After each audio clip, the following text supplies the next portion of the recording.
Bien, entonces, jóvenes, estamos en nuestra cuarta semana de este curso de filosofía. Lo que corresponde ver el día de hoy es filosofía contemporánea, no sin antes hacer un breve repaso de la clase anterior. Recuerdan que esto es un curso que va de menos a más, ¿verdad? Tenemos que ir desde los conceptos más simples a los más complejos. Y vamos a hacer un breve resumen como para que ustedes puedan recordar, y voy a hacer unas preguntas para ir repasando la clase anterior. A ver, la pregunta es la siguiente, a ver, ¿cuál es el tema central durante la filosofía moderna? A ver, ¿quién me dice? Estoy cerrando mi cámara y les escucho. De la moderna creo que era la imposición de la razón ante la fe. Ya, muy bien. Entonces, era una época en la que la razón es fundamental frente a la fe, cosa que sucedía, ¿se acuerdan que antes, durante la Edad Media, en ese largo periodo, lo importante era la fe, ¿verdad? Consideraban a la filosofía como una sierva de la teología. Consideraban que lo más importante a investigar era saber quién es Dios y, en segundo lugar, qué es el alma y cómo podemos salvarnos, ¿correcto? Bueno, esas preocupaciones muy típicas de la patrística y de la escolástica más tarde, durante la Edad Media, dejan de alguna manera de tener el centro de la preocupación para los filósofos e intelectuales durante la Edad Moderna. Y como bien han dicho, importa mucho lo que es el tema de la razón, pero ¿cuál es la disciplina filosófica medular que más va a desarrollarse en ese periodo durante la filosofía moderna? A ver, ¿quién me dice? El conocimiento, me dicen. Muy bien. Algunos me están escribiendo acá, me dice la nociología. Muy bien, Canchan. Solange, es cierto.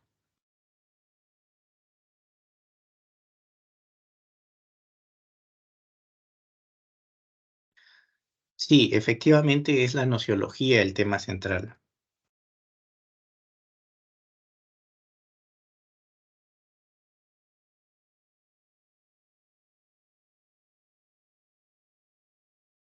Ahora, se mencionaron, por ejemplo, eh, que habían tres escuelas o corrientes filosóficas modernas que eran importantes. ¿Cuáles son? A ver, ¿quién me enumera y después quién me explica? Primero enumeren, a ver, ¿quién me enumera? ¿Cuáles El son? racionalismo, empirismo y criticismo. Muy bien, Rodríguez. Esas son las tres corrientes de la Edad Moderna: el racionalismo, el empirismo y el criticismo. Bien, ¿quién quiere explicarme lo que es el racionalismo? ¿Quién es su máximo representante y en qué consiste? Su máximo representante fue René Descartes y Muy René bien, Descartes básicamente creía que todo conocimiento provenía de la razón, ¿no? ya. O sea, el origen del conocimiento se da en la razón, ¿correcto? ¿Qué más? ¿Qué más consideraba él? ¿Cuál era su método? No aceptar nada como verdadero. O sea, Ya, siempre dudar hasta llegar a una certeza. correcto. ¿Y cuál es esa certeza? A ver qué dice Cintia Jocelyn. No acepta nada como verdadero. A ver, tanto así no. O sea, claro, va a poner en tela de juicio muchas cosas. No va a aceptar así simplemente las cosas, pero ¿qué puede ver? A ver, podemos acceder al conocimiento por medio de la razón, dice.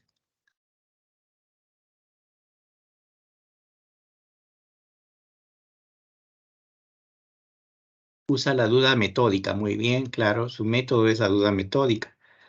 Entonces, lo que va a hacer es dejar de lado ese principio de autoridad que había durante la educación medieval. ¿Se acuerdan? Magister Dixi, lo que dijo el maestro es santa palabra, ¿verdad? Lo que decía el maestro era santa palabra y nadie lo ponía en tela de juicio, y esa era la verdad. A partir de Descartes, lo que va a suceder es que está bien, lo puede haber dicho el maestro, lo puede haber dicho Aristóteles o quien quiera, ¿no? Puede decirme que la Tierra es plana, Pero yo le voy a preguntar, ¿por qué consideras que la Tierra es plana? ¿Qué pruebas, qué argumentos racionales tienes para decirme que la Tierra es plana y no redonda? Por decir un ejemplo, ¿no? Entonces, como bien han dicho sus compañeros, lo que importa es que va a poner en tela de juicio una serie de conocimientos que había adquirido hasta ese entonces, desde su más temprana edad hasta su juventud, y entonces va a poner en tela de juicio y él lo que quiere es un punto de apoyo a partir del cual, ¿verdad? Mover el mundo como así lo había hecho Arquímedes con el punto de apoyo y la palanca. ¿Se acuerdan? Que Arquímedes es un gran matemático y mecánico del mundo antiguo, ¿verdad? Lo que quiere hacer Descartes es lo mismo, pero en el campo de la eh, nociología.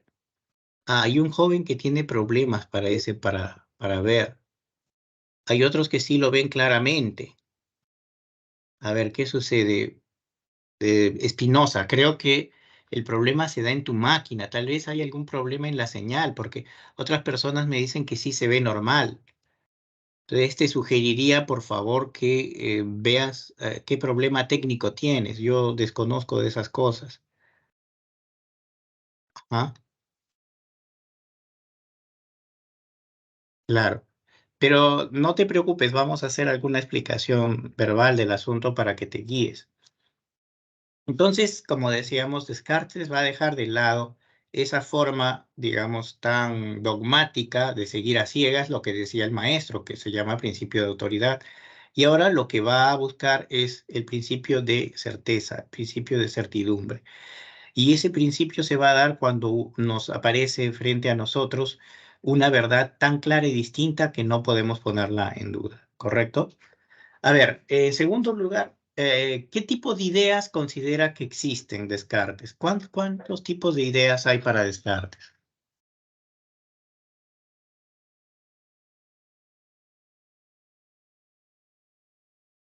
¿Cuántos tipos de ideas existen según Renato Descartes? Tres, muy bien, Albornoz. ¿Cuáles son esas tres? Carolina también me contesta tres, muy bien. ¿Cuáles son?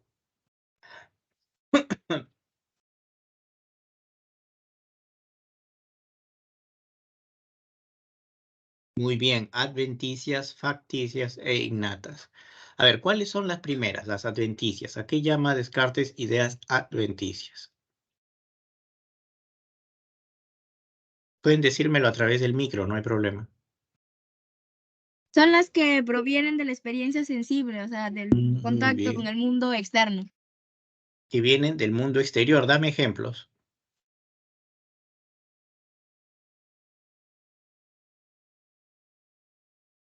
El mismo hombre, La idea de hombre, la idea de árbol, piedra, río, montaña, ¿verdad? Eso viene del mundo exterior, viene de fuera, viene del mundo exterior y nosotros las captamos, ¿verdad? Ahora, cuando hablamos de las ideas facticias, ¿a qué nos referimos? a lo que producimos mediante la imaginación, ¿Ya? Por ejemplo, si juntamos dos ideas reales, los ¿qué va a aparecer? centauros, ¿Qué puede la, aparecer? la sirena, los pegasos. Muy bien, una sirena decíamos que era la combinación de una mujer con las, digamos, la cola de un pez, ¿verdad? Y entonces teníamos un ser imaginario llamado sirena, ¿verdad? Las sirenas no existen en el mundo real, por lo menos esa es la idea que tenemos hasta hoy, salvo que a futuro aparezcan pruebas fehacientes de que realmente existen las sirenas y los sirenos, pero por el momento debemos decir de que no, todavía no existen sirenas. Es producto de la imaginación. Combinamos, ¿no? Juntamos la idea de mujer con la idea de pez y entonces ya tenemos una sirena, ¿verdad? Y lo mismo sucede con otros seres fantásticos como el Minotauro. Muy bien, acá María Chávez ha puesto Minotauro. Otras personas ponen el caballo alado, que es Jocelyn Vázquez, muy bien, es Pegaso, ¿no? Un caballo alado. Quetzalcóatl, muy bien, Espinosa, está descollante. la serpiente alada, correcto. Entonces son seres imaginarios, ¿verdad? Ahora, y el tipo de ideas innatas, ¿a qué se refiere Descartes con las ideas innatas?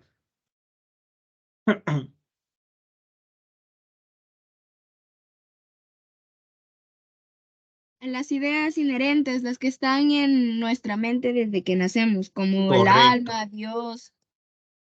Muy bien, la idea de perfección, la idea de Dios, infinito, etcétera, etcétera, ¿verdad? Que viene, según él, venimos al mundo con esas ideas, ya contamos con esas ideas en nuestra mente. Muy bien, esto en cuanto a Renato Descartes. Habíamos dicho a manera de anécdota que él era un gran matemático, ¿verdad? Él fue el inventor, el creador de la geometría analítica. Con la geometría analítica, a partir de una figura, tú puedes llegar a hacer una fórmula o a la inversa, a partir de una fórmula algebraica, hacer un gráfico geométrico muy bien hecho, ¿verdad? Entonces, él había estudiado en un colegio de jesuitas, ¿verdad? Su tío era el director de ese colegio, La Fleché. Él viajó mucho por el mundo, aunque tenía una salud muy enfermiza, muy débil. Sin embargo, su mente era muy portentosa para el campo de las matemáticas. Viajó mucho, estuvo en Holanda, escribió sendas obras. La más importante creo yo que es el discurso del método y también Meditaciones metafísicas, son sus obras capitales. Recibió una invitación de la reina María Cristina de Suecia y él aceptó de buen gusto, pero estando allí en ese clima nórdico tan terrible, eh, tenía que dar sus clases, ir al Palacio Real a las 5 de la madrugada. Y entonces ya se imaginarán esas tormentas de nieve, ese clima de 20 o 40 grados bajo cero. No le hicieron nada bien y el filósofo murió en el año 1650 de una pulmonía, una neumonía que fue terrible. Acabó con su vida. Y por otro lado, hay otro filósofo, ¿verdad? Que es el máximo representante del empirismo. ¿Quién es? ¿Qué decía este John señor? Locke. ¿Quién? John Locke. Muy bien, Ramírez. Era efectivamente John Locke. A ver, ¿qué decía John Locke? Solange también me escribe y Villalobos también me Él está decía escribiendo. de que él descartaba eso de las ideas innatas, pues para él la mente era como un papel en blanco el cual se llenaba a medida que se ganaba Correcto. conocimientos y experiencias. Muy bien. O sea, él va a decir de que no existen las ideas innatas de Descartes. Él estaba equivocado según la visión de John Locke, ya que la mente del ser humano es como una tabula rasa, ¿verdad? Es decir, como una especie de hoja de papel en blanco en la que se va a ir escribiendo a partir de nuestras diferentes experiencias con el mundo exterior, ¿correcto? Ahora, para John Locke, eh, ¿qué tipo de ideas existen?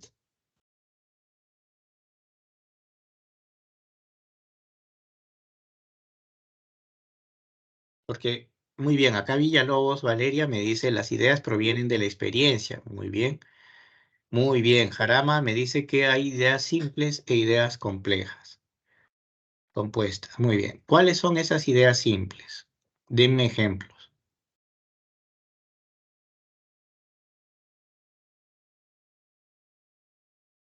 A ver, Vázquez, Jocelyn, ¿quién me da ejemplos?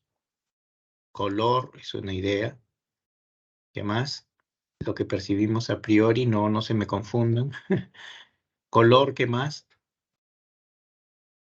Las simples ideas, dice color, las estructuras de las cosas. Dice, a ver, ¿qué más? Color, olor, muy bien. ¿Qué más? El sabor, correcto. ¿Qué más? Entonces, todas esas ideas simples, ¿no? Las podemos, o sea, vemos una de las esencias, una de las características de una determinada cosa, y eso es una idea simple, ¿verdad? Suave, correcto. Bien, y si hablamos de ideas compuestas, a qué nos referimos? ¿Cuáles son?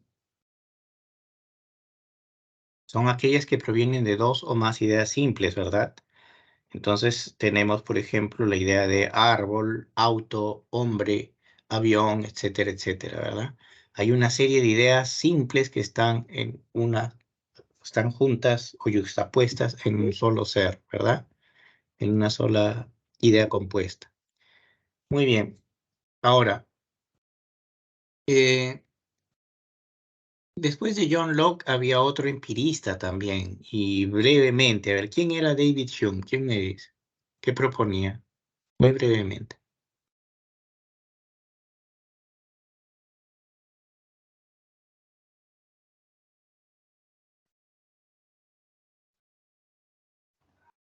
Él hablaba de impresiones e ideas, muy bien, pero ¿quién había sido David Hume como persona? ¿Quién era él? ¿De dónde salió él?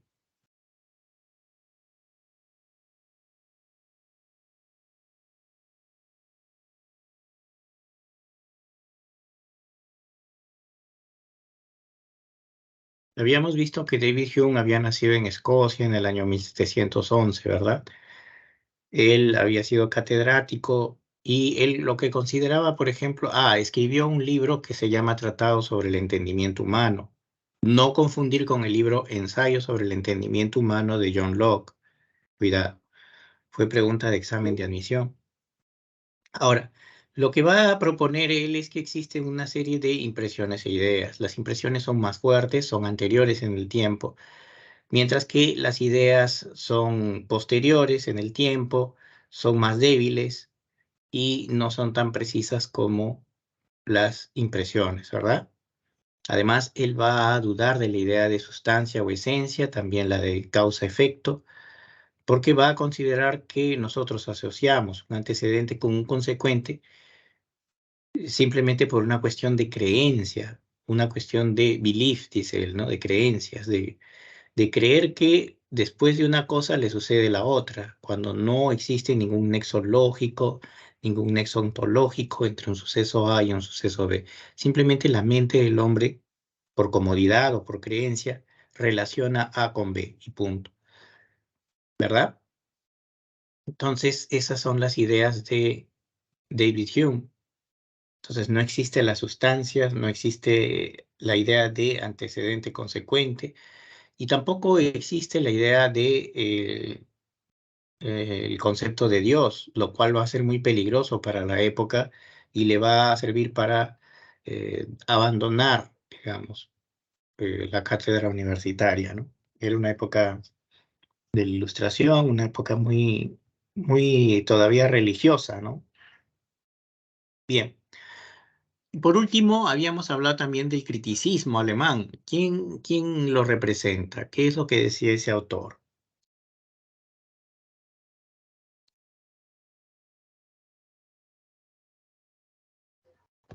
Muy bien, Chávez. Muy bien, Spinoza también, Canchan.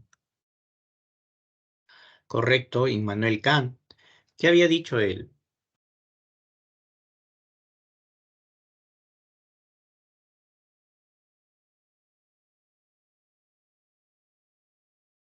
Pueden usar el micro.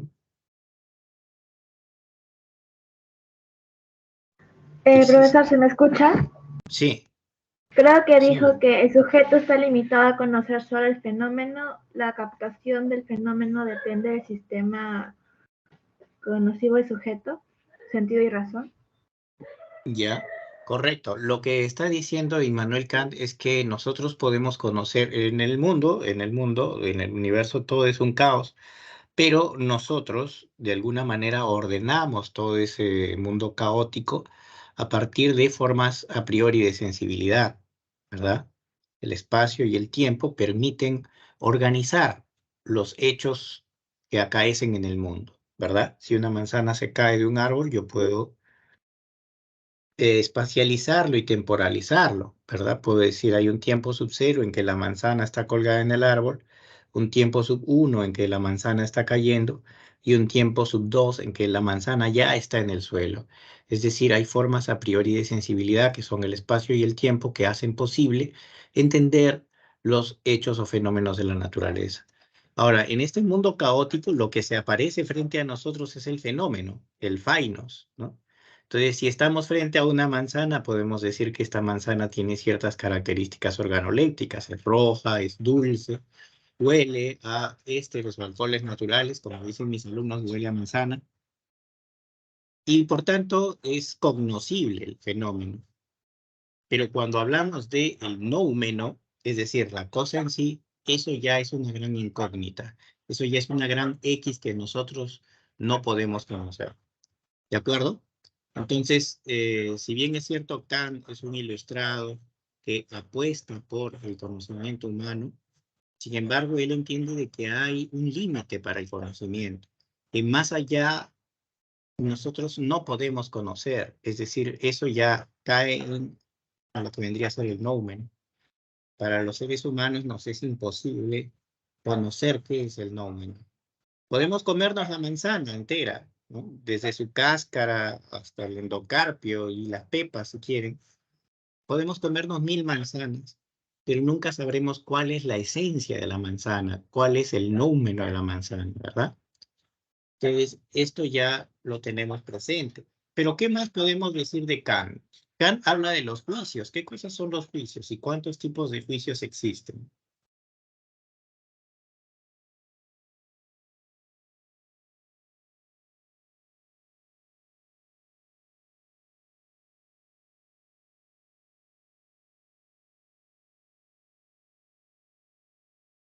Muy bien, me dicen que son juicios analíticos y sintéticos. ¿Qué más?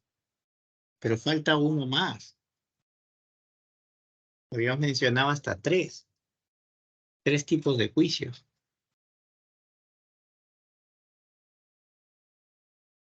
A ver, comencemos por el primero. ¿Quién me dice qué cosa es un juicio analítico? Me dé un ejemplo. A ver, Canchan, te escuchamos. ¿Qué es un juicio analítico? Albornoz me dice sintéticos a priori, correcto, ese sería el tercer tipo. Pero comenzando en orden, ¿no? Hablemos de los juicios analíticos. ¿Qué es un juicio analítico? ¿Quién me da un ejemplo?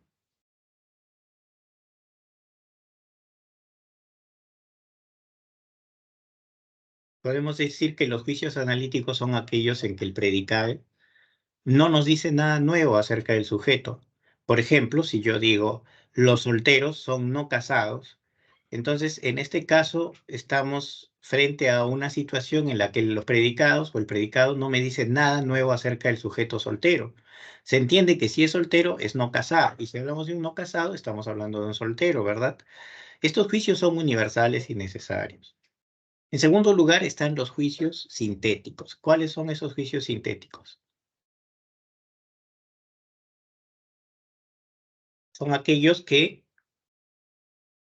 cuyo predicado nos dicen algo nuevo acerca del sujeto, ¿verdad? Entonces agregan algo nuevo y por tanto también se le considera como juicios extensivos, ¿no? Juicios extensivos o de progresión.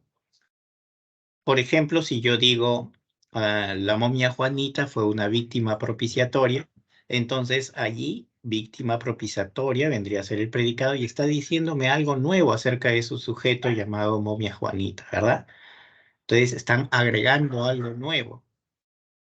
Pero y en el caso de los juicios analíticos, perdón, juicios sintéticos a priori, ¿cuáles serían? ¿Cuál es la diferencia en latín de la palabra a priori y a posteriori? Debemos entender eso, ¿verdad? A ver, ¿quién me dice? ¿O es lo mismo a priori que a posteriori?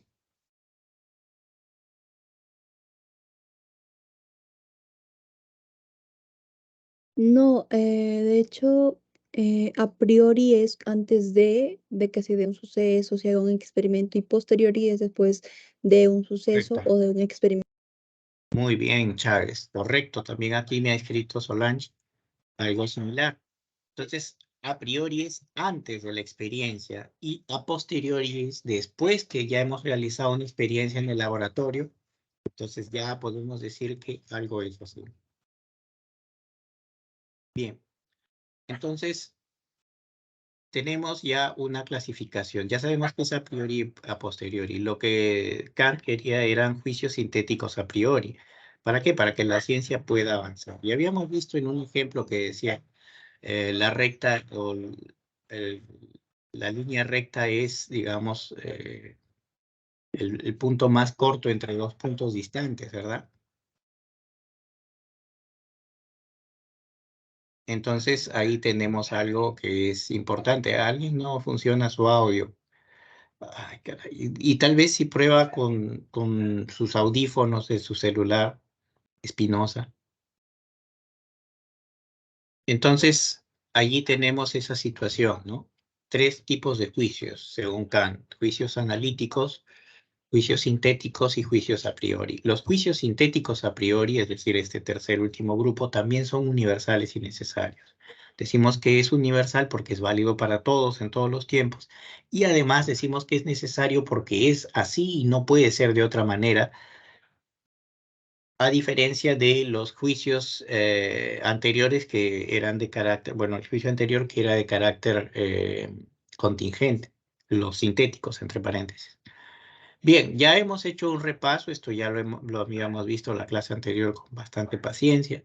Lo que vamos a ver ahora es filosofía contemporánea. Después veo que tienen una buena base, la mayoría me está siguiendo y los felicito porque esto va a redundar en su calificación al momento de dar el examen. Seguramente lo van a hacer con mucha destreza, estoy seguro que sí. Sigan adelante. Miren, ahora sí nos concentramos todos. Fíjense bien en esta diapositiva. Es importante que se concentren en ella porque es muy importante, ¿eh? George Hegel nació en Stuttgart en el año 1770 en Alemania y falleció en Berlín en el año 1831. La filosofía de Hegel es un sistema deductivo cuyo objetivo es alcanzar el conocimiento absoluto. ¿Me siguen? Ahora, ¿qué entendemos por deductivo? ¿Ustedes se acuerdan qué cosa es deductivo? ¿Quién dijo yo?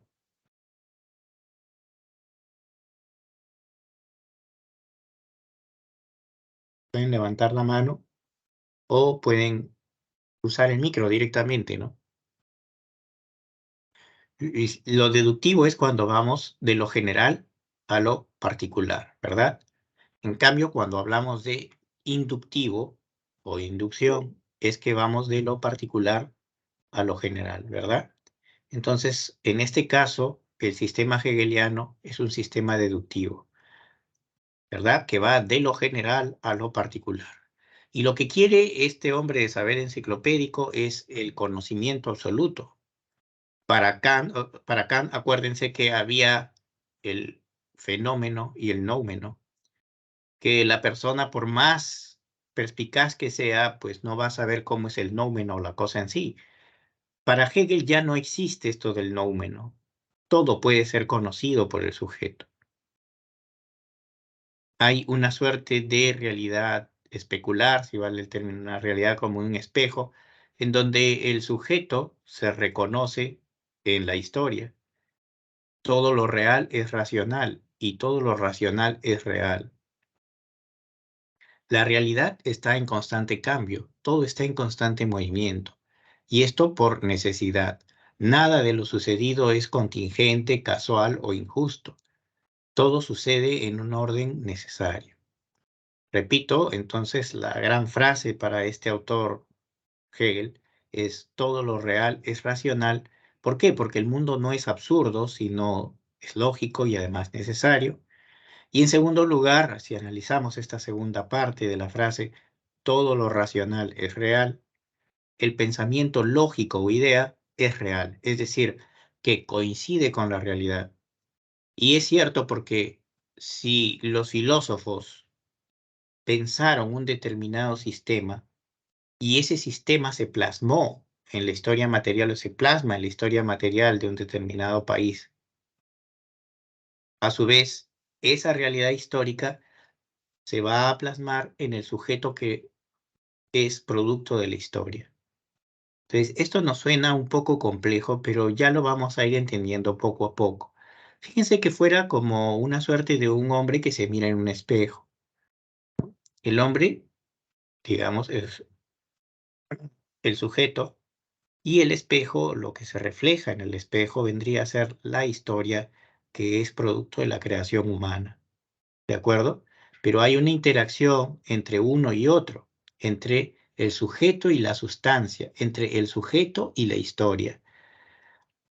Entonces, hablemos de la historia universal. La historia universal es un conjunto de fases históricas que se van sucediendo dialécticamente en un progresivo avance hacia la realización de la libertad a través del Estado. Cuando hablamos de dialéctica, fíjense bien, sucediendo dialécticamente, ¿nosotros qué entendemos por dialéctica? A ver, ¿quién me dice qué es la dialéctica?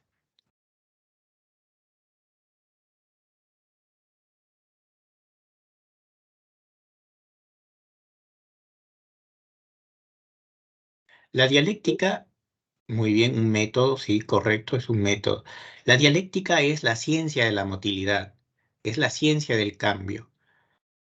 En la visión muy antigua, presocrática, existía un filósofo que por sílabus no lo hemos podido tratar, no está dentro del sílabus, lamentablemente, Heráclito de Éfeso, decía de que en el mundo no podemos bañarnos dos veces en el mismo río, ya que sus aguas han cambiado.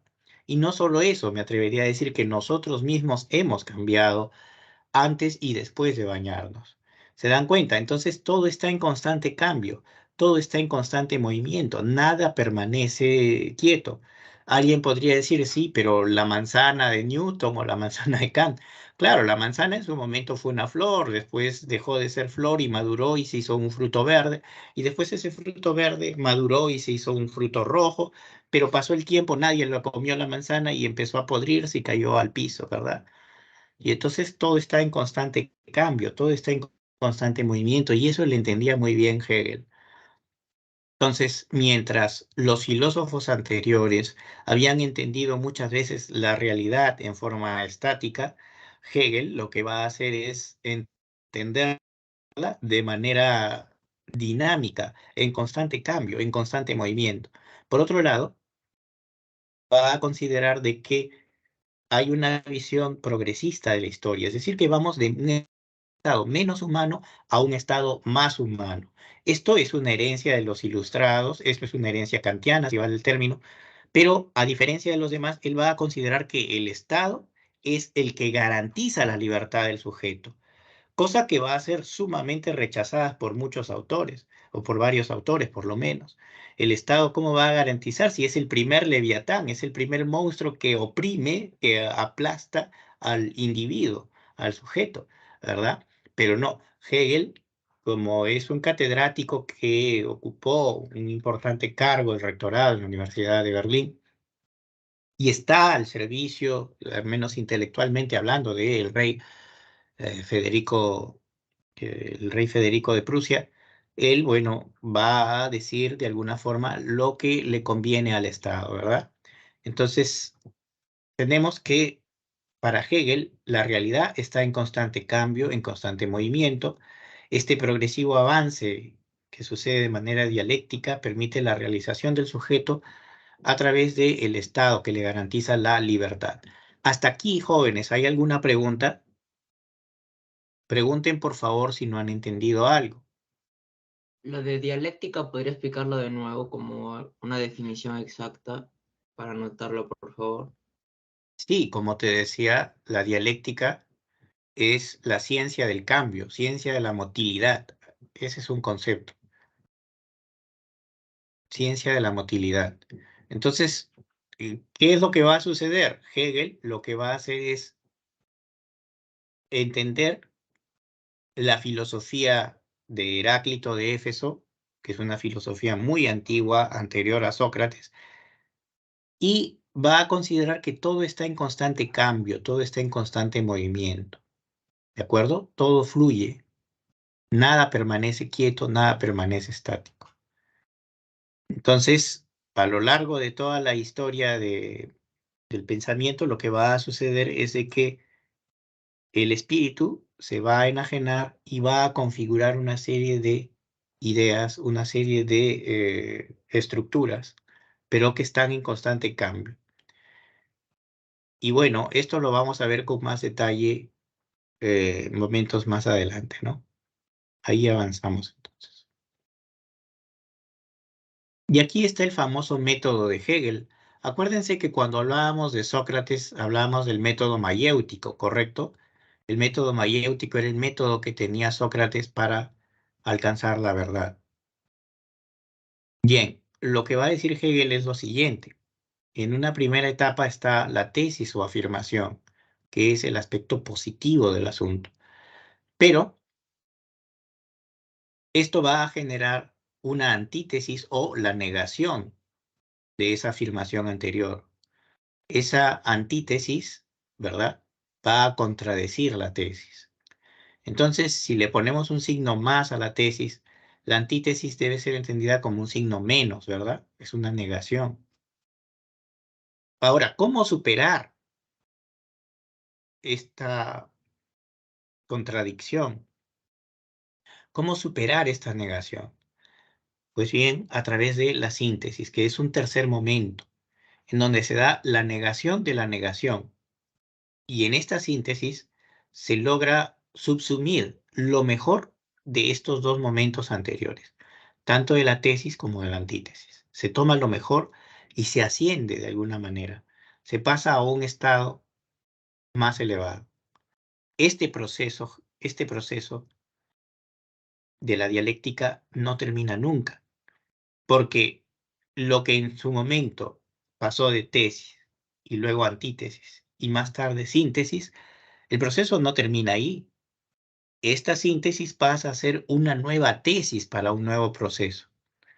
Y otra vez va a haber una nueva antítesis y otra vez habrá una síntesis que subsuma los dos momentos anteriores, pero de esta forma se crea una suerte de espiral ascendente que va hacia arriba. El proceso no es lineal, sino más bien en espiral. Pero se entendió por lo menos esto de la dialéctica, estos tres momentos, ¿sí? Yo entiendo que es complejo, chicos, pero así es Hegel, es bien denso, bien pesado de entender.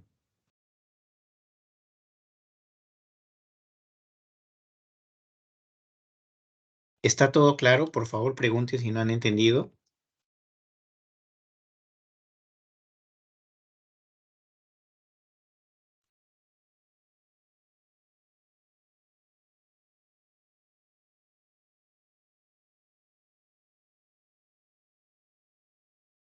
Bueno, Solange me dice que sí, que dicen los demás jóvenes.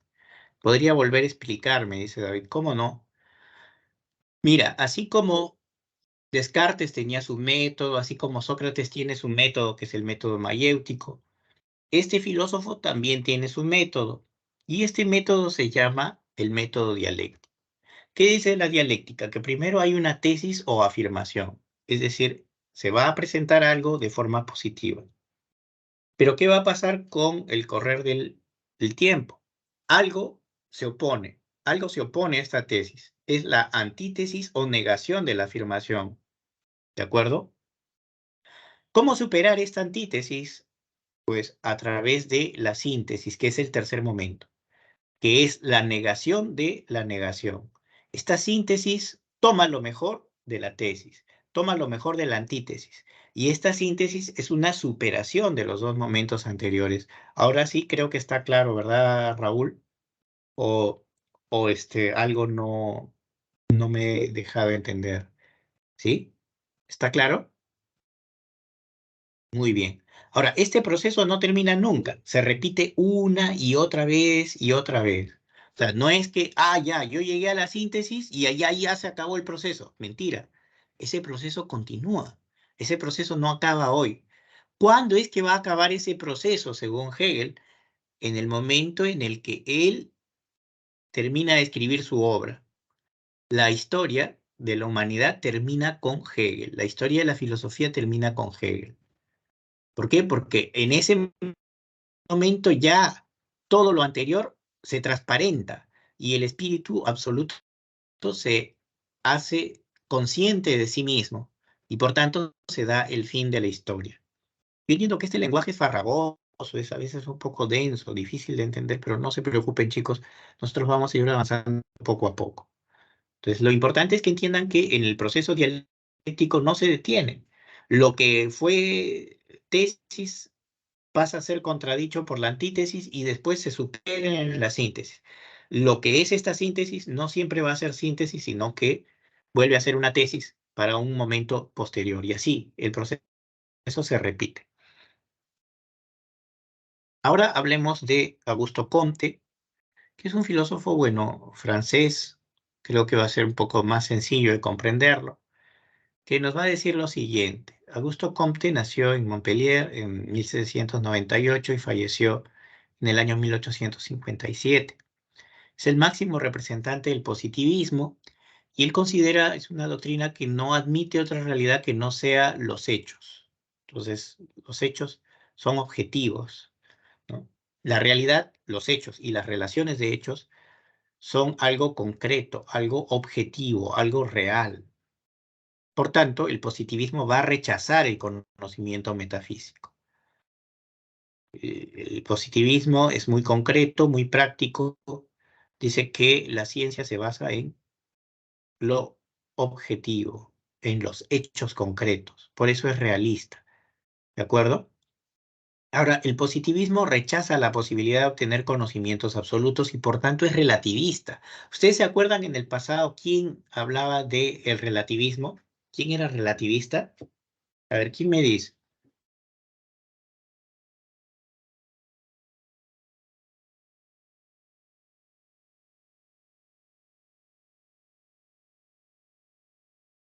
A ver.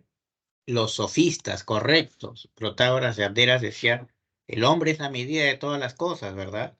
Y esa teoría se llamaba la del homo mensura. ¿Se acuerdan? Muy bien. Jarama Rojas me está diciendo que sí, que eran los sofistas, Protágoras en particular, Solange también, y María ni qué decir. Muy bien.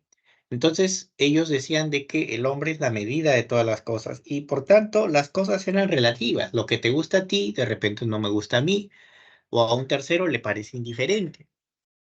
¿De acuerdo? Entonces, eso es lo relativo. Lo bueno para uno es malo para otros y regular para un tercero.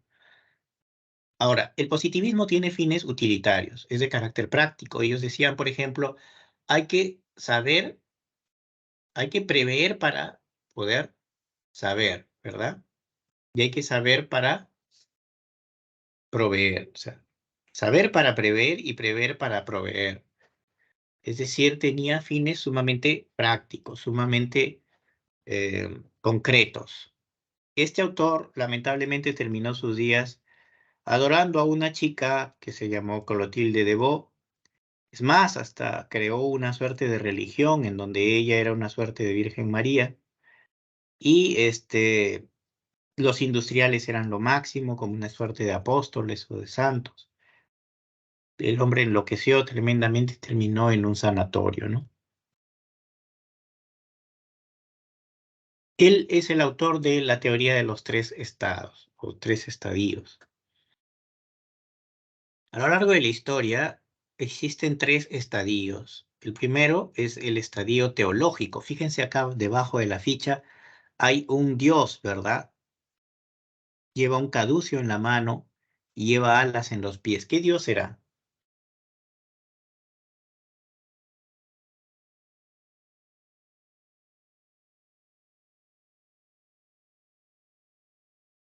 Mercurio, muy bien. Hermes, muy bien, Jocelyn. Correcto, es el dios Hermes, es el dios que es el emisario de los dioses, ¿verdad? Se comunica con los hombres, con los héroes, ¿no? Lleva cartas, si vale el término, de los dioses a los hombres o a los semidioses. Muy bien, es un mensajero. Como ustedes se darán cuenta, en esos periodos antiguos, remotos de la historia, predominan las explicaciones mágico-religiosas para dar cuenta de los acontecimientos y sucesos del mundo, ¿verdad? Si hay una fuerte tormenta, pues dirán, Zeus, el dios Zeus, está molesto con la humanidad, o se ha peleado con Hera. Entonces caen rayos, caen truenos y la gente se asusta, ¿verdad? Eso es típico del estadio teológico. Pasados los siglos, ya en época de Tomás de Aquino, Santo Tomás de Aquino, recuerden, es de la época de la escolástica, más o menos el siglo XIII, Ahí resultan las explicaciones que son de carácter metafísico o filosófico para poder referirse a los acontecimientos y sucesos del mundo. Es decir, en esta época se echa mano de la razón, se dan argumentos lógicos, racionales, para poder explicar determinados hechos o fenómenos del mundo real o de carácter teológico, ¿verdad? Es decir, se pone en tela de juicio muchas cosas, pero haciendo uso de la razón. Ya no todo es fantasía, ya no todo es cuestiones imaginarias. Es la época de Tomás de Aquino, más o menos, con la escolástica. Y por último, en esta parte superior, fíjense, está el estadio positivo. Aquí se apuesta por la explicación científica para poder explicar los acontecimientos y sucesos del mundo. Entonces nadie va a decir, bueno, hay muchos vientos o hay fuertes vientos porque el dios Eolo está molesto, ¿no? Y está soplando contra la costa norte del Perú, ¿no? Eso sería una sandez, un disparate, ¿no? Para eso está Cenami, para poder decir con anticipación, sí, está sucediendo tal fenómeno, tal problema, hay un ciclón, etcétera. Entonces, las explicaciones a partir de la época de la Revolución Francesa tienen que ser científicas, objetivas, ¿de acuerdo? Entonces, son 3 estadios o momentos. ¿Hasta aquí alguna pregunta? Profesor, Sí, ¿podría dime. explicar o dar otro ejemplo acerca del estadio positivo? Claro, en el estadio positivo, por ejemplo, te decía de que se explican los sucesos o acontecimientos haciendo uso de la ciencia. Entonces, si alguien quiere explicar, por ejemplo, por qué se dio un terremoto, las personas dirán, bueno, ha existido un terremoto porque ha habido un movimiento de placas tectónicas y eso ha afectado, por ejemplo, el país de Indonesia. Ha habido un sismo, un terremoto de 7,8, por poner un ejemplo, ¿no? Te van a decir, efectivamente, han muerto, vamos a suponer, 2.500 personas y hay más de 100.000 heridos. Entonces, cifras, ¿no? ¿Me entiendes? Todo es objetivo, concreto, real. ¿Dónde? ¿En qué ciudad? ¿En qué país? ¿En Indonesia? ¿A qué hora? ¿En qué lugar? ¿Correcto? Entonces todo es objetivo, todo es científico. ¿Por qué se dio el terremoto? Ah, hubo un movimiento de placas tectónicas ahí en el círculo de fuego de esa área. Entonces hay una explicación racional, una explicación positiva, una explicación científica para el asunto. ¿De acuerdo? Sigamos entonces.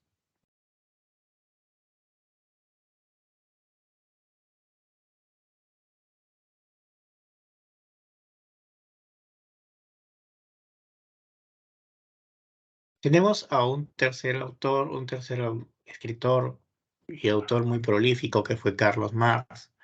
Él nació en Treveris, en Alemania, en el año 1818 y falleció en el año 1883. Para Marx, la materia es el fundamento constituyente de toda realidad, sea esta de carácter concreto o abstracto, conciencia o pensamiento. En el cuadro vemos ahí una fotografía de Carlos Marx, ¿verdad? Una persona barbada, a él le decían el Moro también.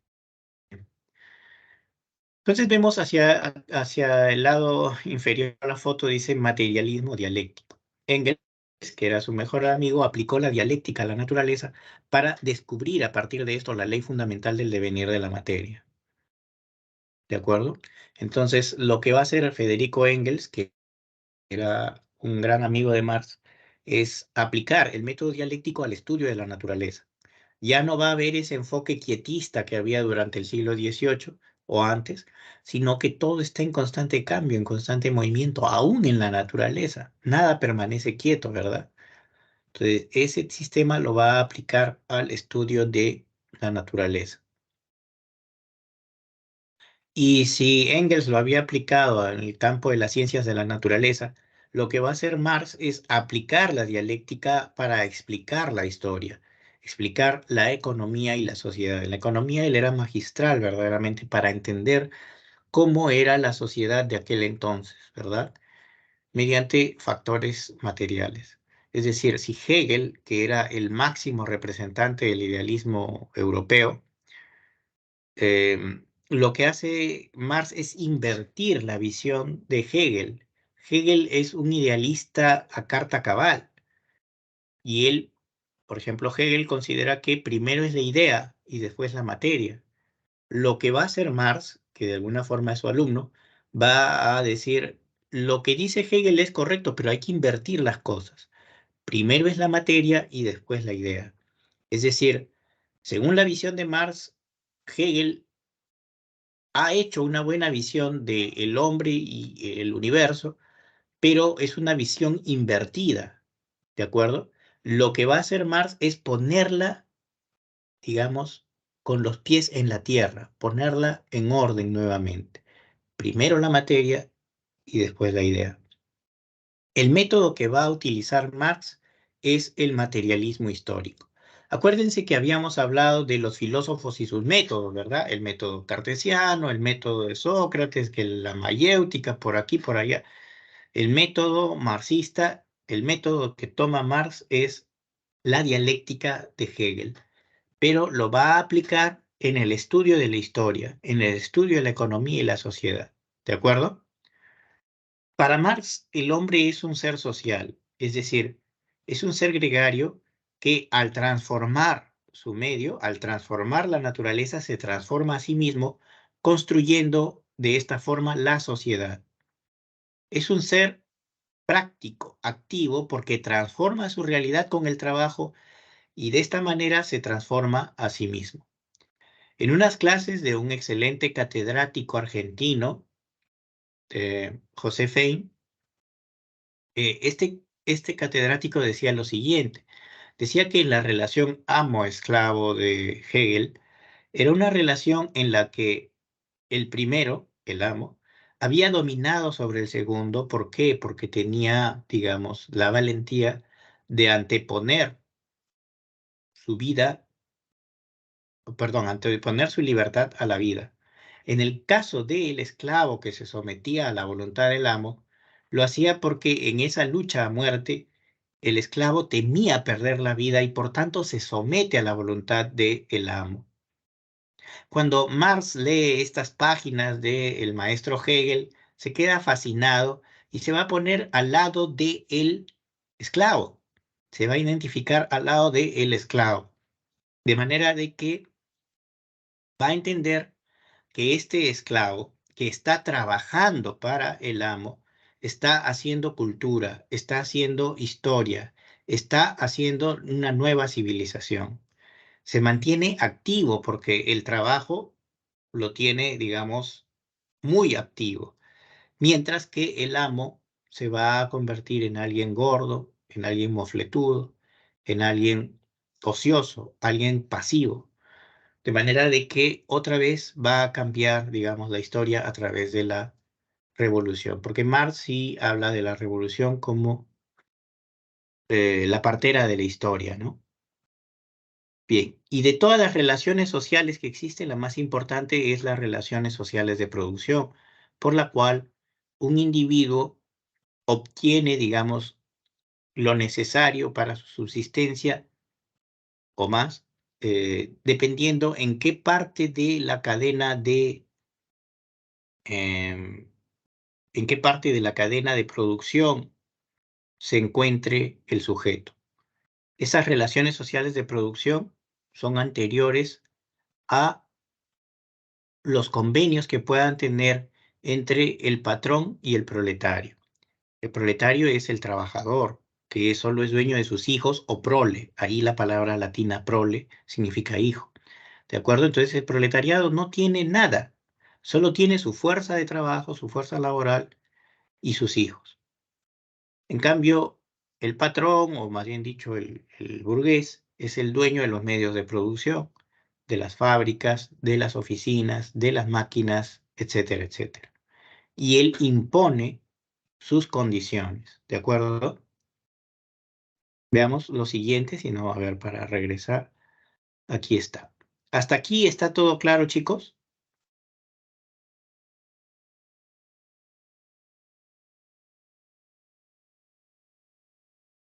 Pregunten, por favor, si no han entendido.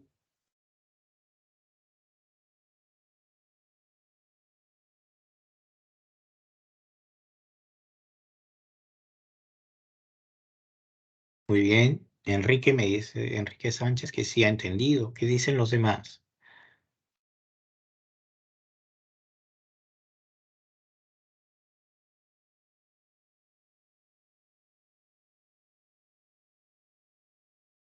Muy claro, correcto.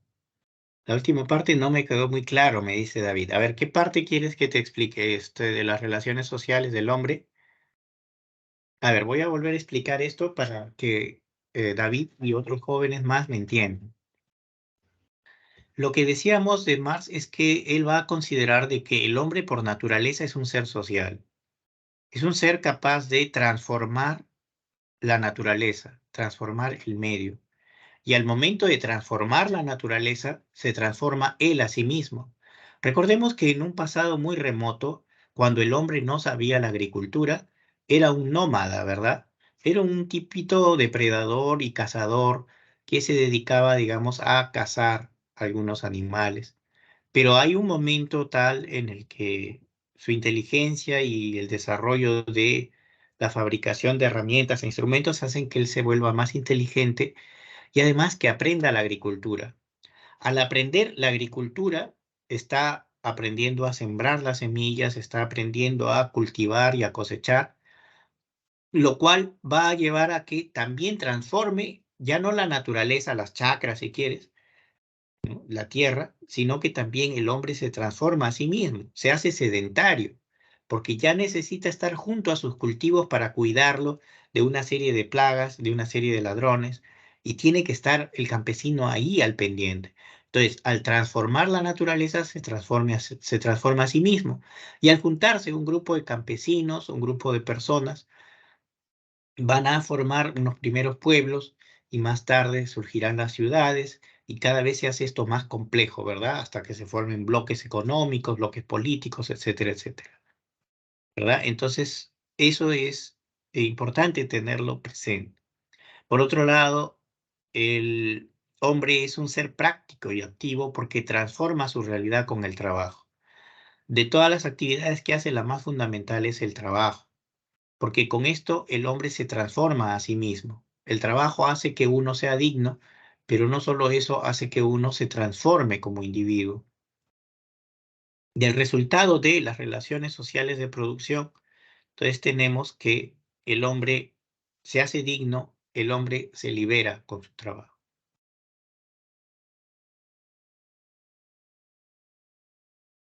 Claro que Marx va a ser bastante extremo y va a decir de que la revolución es la partera de la historia. Allá Espinosa me dice que hay mucha bulla por su casa. Ya, ya, ya.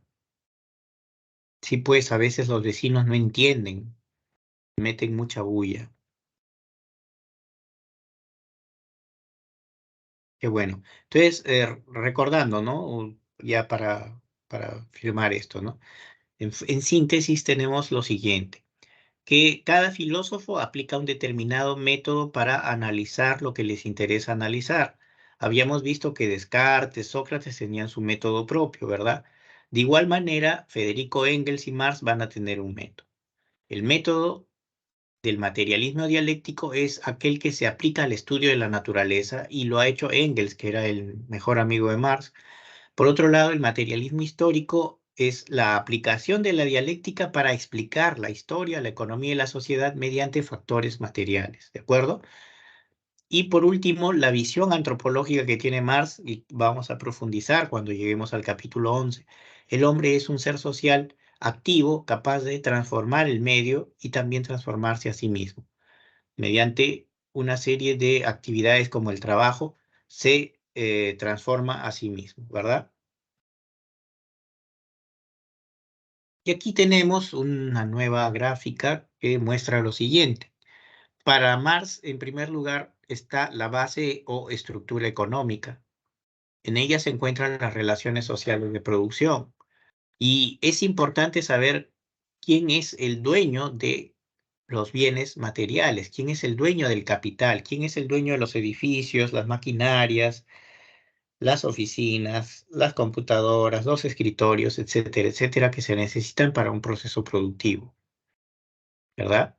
Ahora, este ser social, esta estructura económica es la base fundamental. Cuando cambia la estructura, también cambia la superestructura ideológica. ¿Qué es la superestructura ideológica, es la conciencia social, son las formas de pensar que se van a manifestar a través de la religión, el arte, la filosofía, el derecho, la música, etcétera, etcétera. ¿Correcto?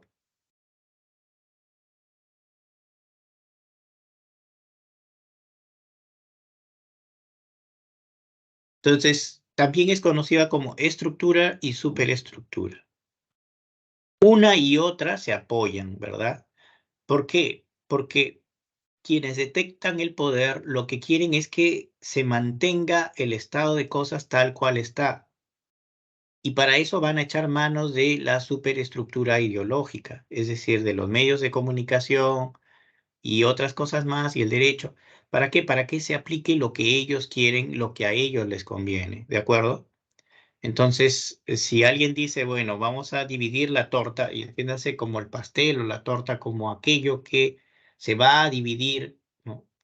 Lo que se va, el ingreso que se va a dividir después de haber entrado en la producción, después de que los agentes económicos han aportado. Por ejemplo, ¿no? Si un obrero ha trabajado en la fábrica del señor X, ¿no? Que es un burgués, el señor obrero ha trabajado, ha invertido más de 8 horas al día, porque antes se trabajaba así, más de 8 horas al día, 12 o 16 horas diarias, durante un mes sin tener descanso, sin tener feriados, ni día domingo, ni nada. Ha trabajado 30 días ese hombre. Entonces, 30 por 16 horas, ¿no? Entonces, correcto, ese es su trabajo mensual de ese obrero en esa fábrica. Por otro lado, pueden haber otras personas con más capacitación que son los empleados. Y estos empleados van a tener un trabajo de oficina. Entonces dice, muy bien, estos hombres han trabajado X número de horas y entonces también le corresponde una parte de la torta. Y por último, el gran burgués, que es el dueño de los medios de producción, el dueño de la fábrica, las oficinas, el que le paga a los empleados, ¿verdad? Pero ¿qué hace este señor, el burgués? Lo que hace es que como él tiene, y disculpen la forma coloquial de hablar, la sartén por el mango, él es el que distribuye la torta. Y entonces el que parte y reparte se lleva la mejor parte. De manera que él se lleva más de la mitad de la torta y las otras personas pues se llevan unas tajadas más menuditas, más pequeñitas. Y finalmente quedan las migajas para los obreros, ¿no? Entonces va a haber pues una serie de medios, ¿no? De las que pertenecen a la superestructura ideológica que van a reforzar el sistema y van a decir, sí, es una buena forma de repartirse la torta, es correcto, esto debe permanecer siempre así, porque eso conviene a la gran burguesía, ¿no? Entonces, ¿qué es lo que va a decir Marx literalmente? Los filósofos han tratado de interpretar de diversos modos el mundo y de lo que se trata es de transformar. Como vemos, hacia el lado izquierdo de la diapositiva tenemos un esquemita del método hegeliano aplicado a las ideas de Marx. Por ejemplo, en primer lugar está la tesis, que vendría a ser la burguesía, que se afirma después de esa Revolución Francesa de 1789. La tesis es la afirmación, ¿verdad? Pero ¿qué se le opone? Se le opone el proletariado, ¿verdad? El proletariado es el grupo de personas que no poseen los medios de producción, que solo son dueños de su trabajo y de sus hijos, de su fuerza laboral, y ellos se oponen, ¿verdad? Porque Marx en una de sus obras va a decir de que eh, dentro de la burguesía se va a anidar, digamos, no solo el puñal que va a acabar con el capitalismo, sino que también la mano que va a esgrimir ese puñal. Y según Marx, esa mano está dada por el nuevo sujeto de la historia que vendría a ser el proletariado. ¿De acuerdo? Entonces, después de esta antítesis se va a dar una síntesis y esta síntesis va a ocurrir cuando el proletariado haga una revolución, ¿no? Entonces, una revolución es un cambio violento, es un cambio que sucede pues con mucha violencia, no es un juego con agua de rosas, como decía Maximiliano Robespierre, ¿no? Es algo en donde, bueno, se hacen disparos y bueno, suceden cosas terribles. Entonces, esto es lo que va a proponer Marx. Entonces, para Marx, la gran partera de la historia es la revolución. con esta revolución sucede el cambio y se pasa de un estado menos humano a uno más humano. Lo que plantea Marx, según él, es que llegado el momento, la burguesía va a llegar a un punto tal en el que va a suceder un momento en el que se va a aniquilar a sí misma, según la visión marxista. Se va a aniquilar a sí misma y es el sujeto que va a acabar con la burguesía y con el capitalismo va a ser el proletariado. El proletariado, cuando se organice, va a decir Marx, va a lograr rebelarse, va a haber una gran revolución y se va a establecer la dictadura del proletariado. ¿Cuánto dura esa dictadura? No se sabe, por lo menos en sus textos no lo escriben, no hay un periodo de tiempo establecido. Pero se entiende que en ese periodo se va a reeducar a la burguesía, a la alta burguesía. Se le va a reeducar para que pueda de alguna manera convivir. Y lo que él quiere es que ya no haya un estado de clase, ya no existan clases sociales. Es decir, todos sean iguales. Muy bien, hasta aquí alguna pregunta, chicos. ¿Algún comentario, alguna crítica?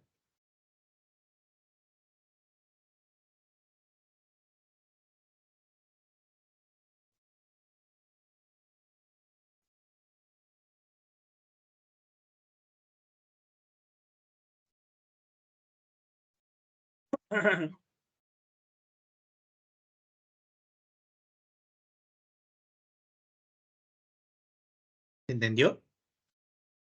Por favor, si no han entendido, díganme, yo no me voy a molestar, ¿no? Interesante, todo claro. Muchas gracias, David. Sí, es muy interesante este tema. Los medios de comunicación que están en la superestructura ideológica lo que van a hacer es reforzar una estructura económica. Van a decir, bueno, el burgués, por ejemplo, que es dueño de 10, 20 fábricas, que tiene 1000 negocios, 1000 casinos, bueno, no tanto, ¿no? 100 casinos, etcétera. Entonces dicen, sí, eso está bien, así se debe de distribuir la riqueza, el ingreso debe estar así, ¿no? Vamos a suponer 80% para el capitalista, 15% para los empleados y un 1% para los obreros, ¿no? Lo demás es impuesto para el Estado, ¿no? Entonces, así se distribuye la torta, dicen, y es la mejor forma de distribuirla. Claro, porque a ellos les conviene que eso sea así porque también son parte de ese grupo poderoso, ¿no? Ese grupo poderoso económicamente hablando, ¿no? Entonces, eso conviene. Pero si cambiara la estructura económica a una nueva forma, a un nuevo modo de producción, entonces la superestructura que le da, que está encima, pues cambiaría también radicalmente. Sigamos entonces. Qué bueno, me alegra que todo esté claro, me alegra que sea así.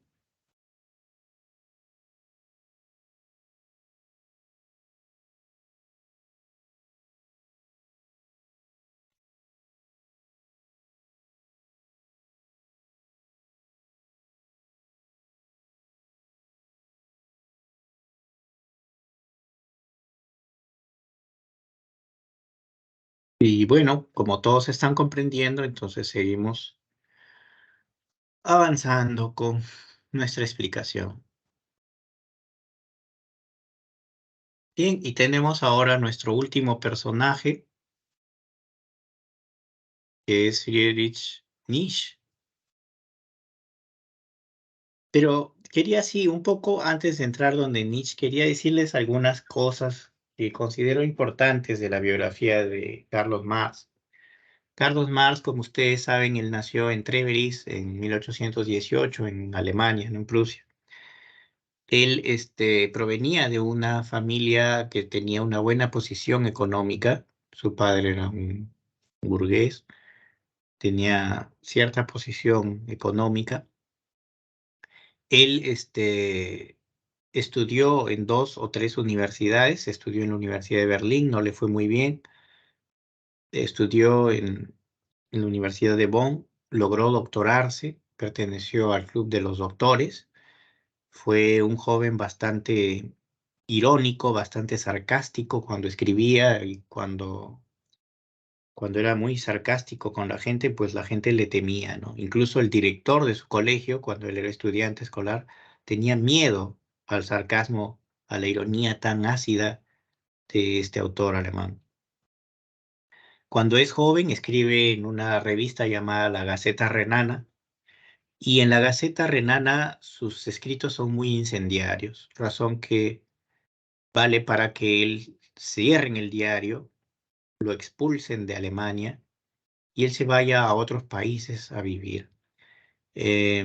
Contrae matrimonio con una señorita que era de la aristocracia. Esta chica se llama, si mal no recuerdo, Sofía Westphalen. Y tuvo varias hijas con esta dama. Tuvo varias hijas. Una de ellas se llamó Laura, la otra Sofía. Y bueno, fueron intelectuales activistas muy comprometidas, la primera con la revolución, con lo que fue la primera internacional. La última de las hijas fue una feminista, pero en fin, toda manera de anécdota, ¿no? Ahora, él viaja a Francia y a Bélgica, y en Francia se da cuenta pues que se da justo la revolución de 1848. Se establecen unas barricadas tremendas y se establece una república francesa. Pero es un momento bastante dramático porque después las cosas vuelven a la normalidad y vuelve la monarquía con todo su furor y hay una suerte de persecución contra los manifestantes, contra los revolucionarios y nuevamente Mars tiene que huir.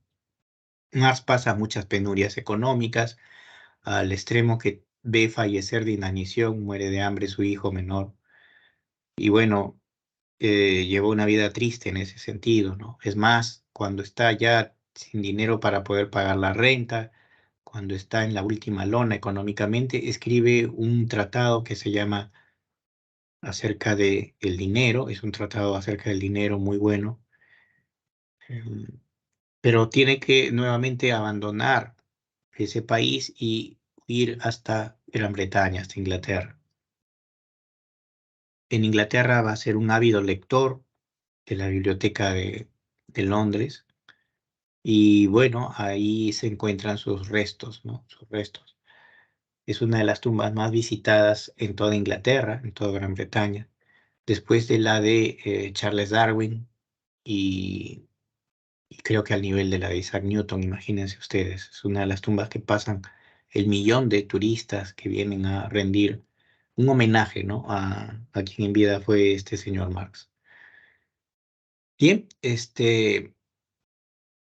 ahora no todo en él, digamos, fue de una forma, bueno, pues tan así, ¿no? De joven era idealista, hay que reconocerlo, cuando él estaba en la universidad era un joven idealista.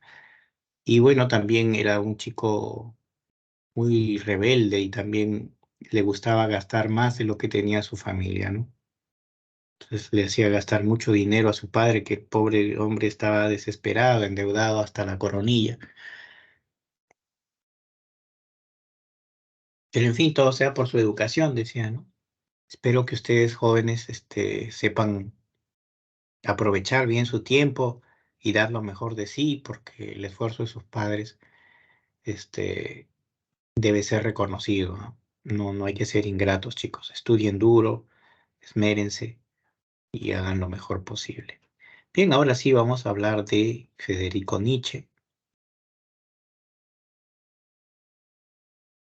Entonces, Federico Nietzsche nació en Rocken, en Alemania, en el año 1844 y falleció en el año 1900. Para él, la vida es el valor supremo de la existencia. Por eso es que se llama vitalismo. Ah, bueno, de nada, Fernanda. Yo estoy aquí para aconsejarles también. Cuando hay la oportunidad, yo encantado de hacerlo. Ustedes son como que fueran mis sobrinos o mis hijos, ¿no? Soy un poco más viejo, bastante más viejo que ustedes, entonces de alguna manera tengo que tratar de aconsejarles lo mejor para ustedes, para que no sufran innecesariamente, ¿no? Entonces la idea es que hagan las cosas de la mejor manera y no sufran y no hagan sufrir a sus señores padres, ¿no? Que con tanto esfuerzo, tanto sacrificio, Dios mío, bueno, les pagan la les pagan sus menúes, sus pasajes, entonces ese sacrificio no debe quedar en vano, ¿verdad? Tienen que dar lo mejor de ustedes. Ahora, lo que va a decir Nietzsche es que la vida debe ser concebida como voluntad de poder, la voluntad de ser más, de crear, de superarse, de ennoblecerse y de vivir en general. Esto es fundamental. Entonces, hay una voluntad de poder y la voluntad de poder no quiere poder, por si acaso, porque ya lo tiene. Es decir, tú no vas a querer aquello que ya tienes, ¿verdad? La voluntad de poder quiere, simplemente manda, simplemente ordena. O sea, no es que quiera más poder. Mucha gente se confunde, dice, ah, sí, bueno, entonces yo voy a ser más poderoso y entonces voy a hacer tal cosa y cuando tenga el poder, entonces yo, momento, la voluntad de poder ordena. La voluntad de poder tiene poder, no ambiciona más poder, ya lo tiene. ¿De acuerdo? Ahora, ¿qué cosa es esto de voluntad de poder? Nietzsche no lo menciona explícitamente en sus textos. ¿De acuerdo? Hay un vacío, lamentablemente fueron los años finales de su existencia cuando él estaba en medio de la niebla de la locura. Era un hombre genial, brillante a lo largo de toda su vida. Tal vez me atrevería yo a decir que es uno de los primeros ecologistas en el mundo, pero lamentablemente pues las sombras, las tinieblas de la locura lo llevaron a un sanatorio sus últimos 9, 10 años de vida y ahí terminó sus días en el año 1900. Nietzsche él estudió en un colegio muy importante, Spulforta, se empapó de la cultura europea de su tiempo y después va a estudiar, después de estudiar filología, va a ser catedrático en la Universidad de Basilea, en Suiza, a la corta edad de 24 años. Es reconocido por su genialidad, por su amplísima cultura general y lamentablemente por cuestión de salud, porque él tenía unos dolores de cabeza tremendos, una cefalgia que no la calmaba a nadie, y problemas con la vista, porque también se estaba quedando ciego, que a la corta edad de 29 años, antes de los 29, se retira de la cátedra universitaria y se dedica a escribir, a viajar y a escribir, ¿no? Incluso se va a Italia. Escribe varias obras como La Gaia Ciencia, más tarde su obra capital, Así habló Zaratustra.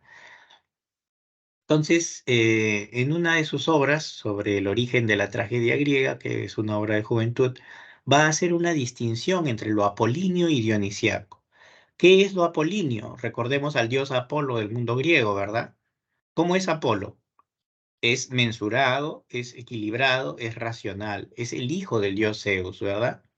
Entonces, lo apolíneo es lo estático, lo equilibrado, lo racional, que se opone justamente a lo dionisiaco, que es el devenir, lo pasional, lo pulsional, ¿verdad? Donde se encuentran nuestros instintos más profundos, ¿no?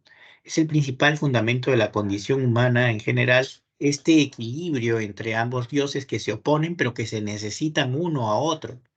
De alguna manera, pero ¿cuándo se rompe este equilibrio? Se rompe cuando Sócrates y más tarde Platón, el más antigriego de todos los griegos, así va a decir Nietzsche, va a terminar con ese equilibrio. Y entonces todo lo que fue dionisiaco pasa a ser ahora simplemente apolíneo, solo queda Apolo. Todo lo racional, todo lo mensurable, todo lo que es diáfano, claro, como la luz del día. De manera que Sócrates decía, ¿qué es la verdad? ¿Qué es la justicia? ¿Qué es la belleza? Todo cae dentro del concepto, todo cae dentro de la definición, todo cae dentro de un rigor racional. Y entonces, ¿dónde queda lo dionisiaco? ¿Dónde queda ese instinto por vivir? ¿Dónde queda esa pasión, digamos, ese desenfreno que hay en esas reuniones, digamos, tan llenas de festividad, tan llenas de alegría, ¿no? Entonces, ambos son necesarios, pues la vida sin uno de ellos se rompería por completo. Por eso es de que el occidente cae, la cultura occidental cae y se convierte en una cultura decadente. Ya no da más esas canteras, ya no hay una creatividad, ya no hay una emoción por vivir, por seguir adelante. Se ha desencantado el mundo. Hasta aquí ¿Hay preguntas? ¿Comentarios? ¿Críticas?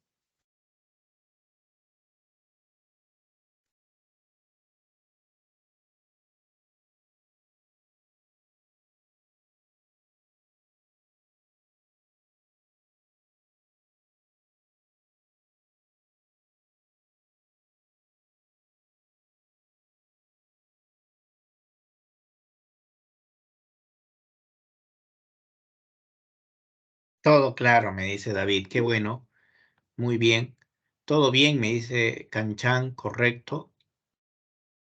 Entonces, sigamos con nuestra exposición. Chávez me dice también, María dice, por mi parte, todo está claro. Muy bien, muchas gracias. Y sigamos entonces.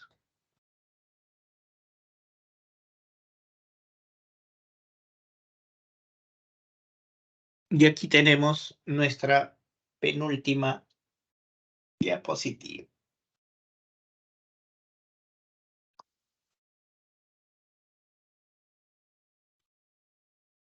Nietzsche hace una crítica radical a la cultura occidental. Hay un origen en la metafísica, en la religión y en la moral. Entonces, esta cultura occidental ha suplantado e invertido los valores vitales, negando los instintos humanos. Es decir, ese fenómeno que habíamos mencionado que durante los presocráticos, es decir, los filósofos anteriores a Sócrates, durante esa época anterior a Sócrates, había un sano equilibrio entre lo dionisíaco, que es el dios de la embriaguez, y el dios Apolo, que es de la mesura, la razón. Pero ¿qué pasó con Sócrates? Se rompió el equilibrio, y más aún con Platón, Platón el divino, que puso mucho énfasis en el alma, la inmortalidad del alma, que hay más allá de esta vida, ¿verdad?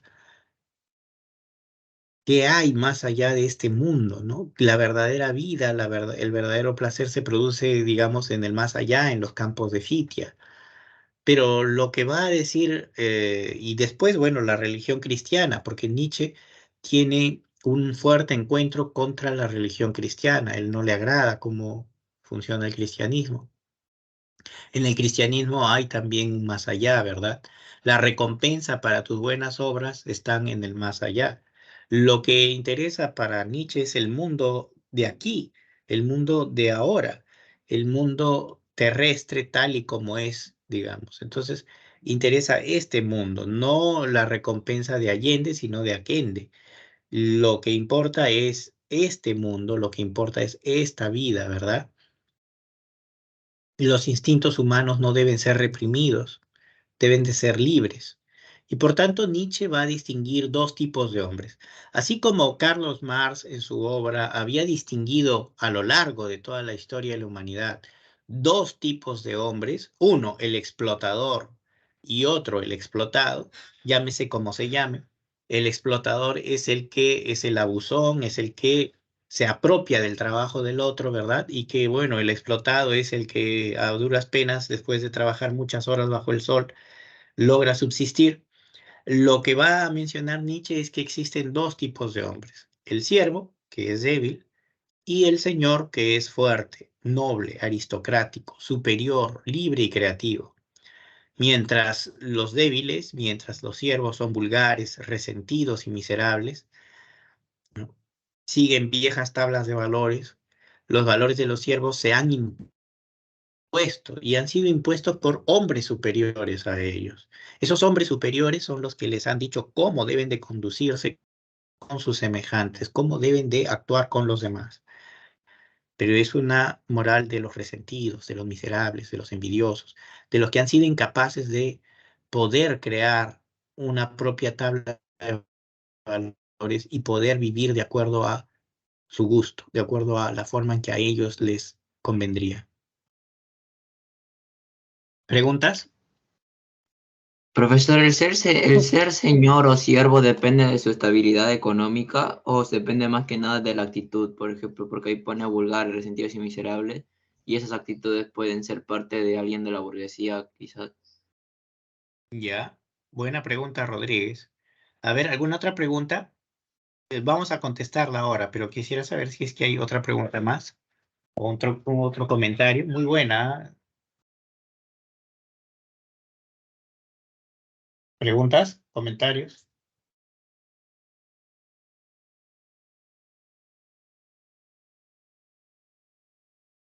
Bien, lo que ha preguntado su compañero es muy interesante. No se trata tanto de cuestión económica en el caso de Nietzsche. O sea, en el caso de Marx, sí, claramente es una cuestión de dinero, es una cuestión de capital, es una cuestión de posesiones materiales. Pero el análisis que va a hacer Nietzsche es un análisis que se llama genealógico. Y ahí, si quieren, subrayen, ¿no? Ese es el método de Nietzsche, la genealogía, ¿ya? Vamos a explicar seguramente después, si hay tiempo, lo que es la genealogía de la moral. Lo que él va a explicar es que justamente es la actitud de la persona. Si la persona es superior, altiva, noble, creativa, libre, feliz, conceptualista, bueno, perdón, conceptualista no, libre y feliz, entonces estamos frente a un señor, ¿de acuerdo? Él sigue su propia tabla de valores, ya que considera o se considera que Dios ha muerto. Entonces, y no es que Nietzsche lo haya matado, sino que ya murió mucho tiempo y recién la gente se está dando cuenta que Nietzsche, perdón, que Dios ya ha muerto. En cambio, el siervo es vulgar, es resentido. El siervo puede tener de repente mucho dinero en los bolsillos, pero es chusma. Es un tipo que es capaz de vender su alma al diablo o vender a su propia madre por un puñado de monedas. ¿Se entiende? Es un miserable. Entonces, ese sería un siervo. O puede ser una persona sencilla, humilde, muy responsable, que carga muchas responsabilidades sobre el hombro. Me pongo a pensar de repente un padre de familia que tiene que mantener a sus hijos y que se levanta desde la madrugada para laborar, para conseguir el pan a sus hijos y que bueno, tiene que agachar la cerviz y decir sí, señor, y bueno, cargar un gran peso como obrero o lo que quieran, cargando una cantidad enorme de cosas para y haciendo horas extras para que sus hijos puedan vivir aceptablemente bien. Entonces, pero él es un siervo porque no es creativo, sigue la tabla de valores que otros le imponen, etcétera, etcétera. Es una cuestión de actitudes, como bien decía. Ahora, ¿qué es lo que va a proponer? Hay una persona, una señorita que levantó la mano, ¿sí? ¿Quién quería participar?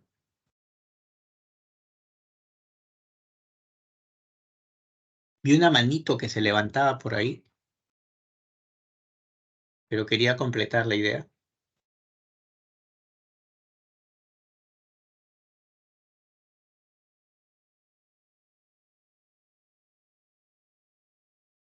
Bien, ahora, en vista de que no levantan nuevamente la mano, vamos a seguir. Dice, propone el eterno retorno. Todos los eventos que hemos vivido se repiten una y otra vez, lo cual supone una crítica a la idea del progreso. Claro, ¿se acuerdan cuando hablábamos del progreso, que el progreso era lineal y que se iba de menos a más, como una flecha si quieren, ¿no? De abajo a arriba? Que el tiempo era unilineal, decía desde la época del cristianismo, desde la época de San Agustín, el tiempo transcurre de manera lineal. Entonces, lo que fue, bueno, ya fue y ya no podemos volver a vivirlo.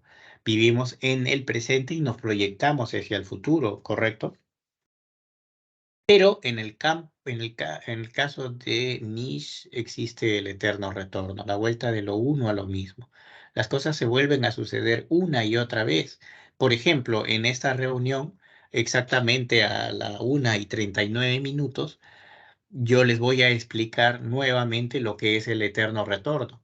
Y pasarán 10.000 años más y ustedes volverán a estar frente a sus computadoras y volverán a escuchar mis palabras y volverán a escuchar cada una de las palabras o suspiros que suceden.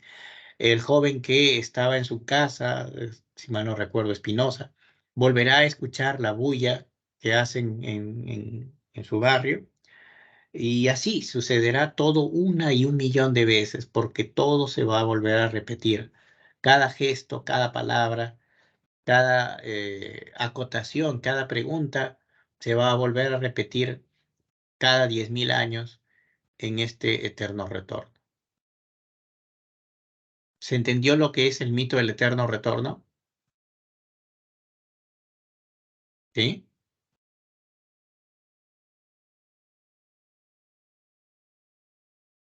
Y entonces la pregunta es, ¿cómo hacer para superar el tedio? ¿Cómo saber cómo hacer para superar aquellas cosas que fueron tan dolorosas, ¿no? Y que tenemos que volver a vivirlas. Y eso debe ser terrible, ¿no? Entonces, sin ir muy lejos, ¿no? Suponte, y ha pasado, ¿no?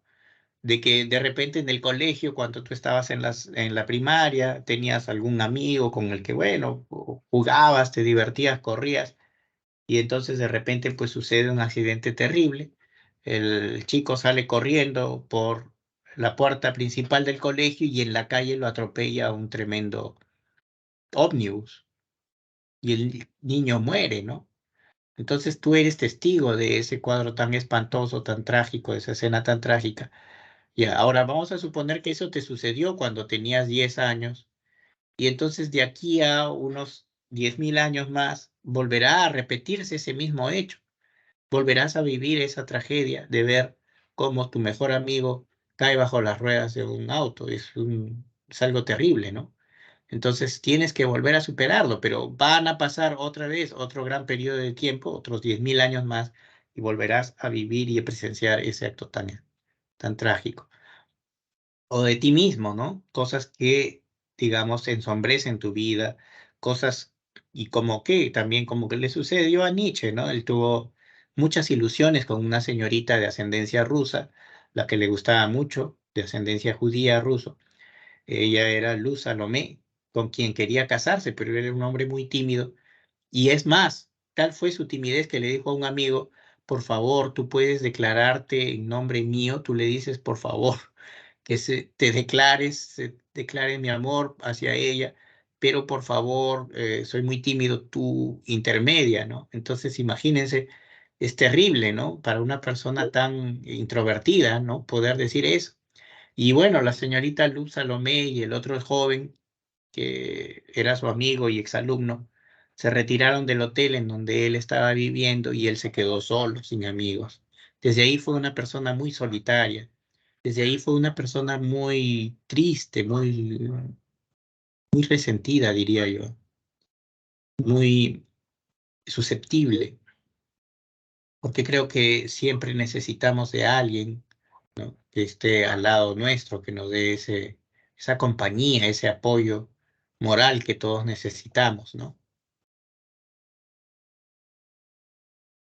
Hay una bonita pregunta acá, me dice, profe, el eterno retorno también puede simbolizarse en eventos grandes como presidente corrupto para el mismo país.